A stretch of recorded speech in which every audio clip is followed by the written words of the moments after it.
Boy, I don't understand inflation at all. And thank God I've got John Davi joining us here from Astoria to talk about it. John, what's the positioning on inflation right now? When you're looking at the last set of prints, you pay more attention to this than anybody I know. What are you thinking for the next year on inflation? And what are we thinking for next week on inflation? So we've been consistent with our message that we thought inflation would be higher and stickier for longer. We've seen recently in the last couple of readings that it hasn't like really reached a crescendo, that it's kind of ticked higher. So I think the irony of all this, Dave, is that at the end of the day, like the cost to own in these inflation sensitive assets is pretty cheap from like a valuation standpoint. So the P/E ratio of our ETF is 9. I've seen periods in my career where these energy stocks, these natural resource stocks are like 20, 25 P ratio. So I think like if you look at the 1970s analogy, inflation was a problem basically for 10 years.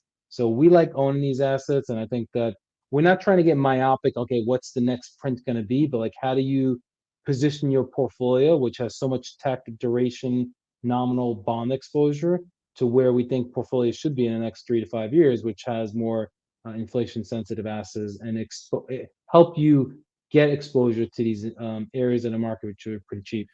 Give me the quick rundown on them. When you're looking at inflation sensitive assets, is it as simple as just, buying a little bit of tips and a little bit of energy? You guys pay a little bit more attention to it than that. Like, give me the quick hit. What are the key inflation sensitive assets you think everybody should have in their portfolio?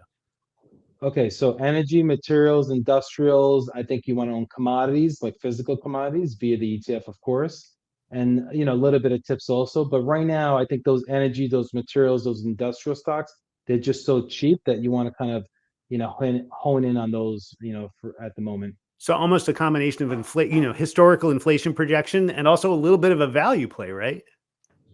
Yeah, exactly. So here's what I would have to say. The winners over the next 3 to 5 years, I wouldn't say are going to be the same winners that we had in the prior decade. The prior decade was mired in, deflation, low rates, quantitative easing, and we're done with that, right? We're transitioning to this period now where it's about inflation, quantitative tightening, higher real rates, and I think you want to own those value stocks, right?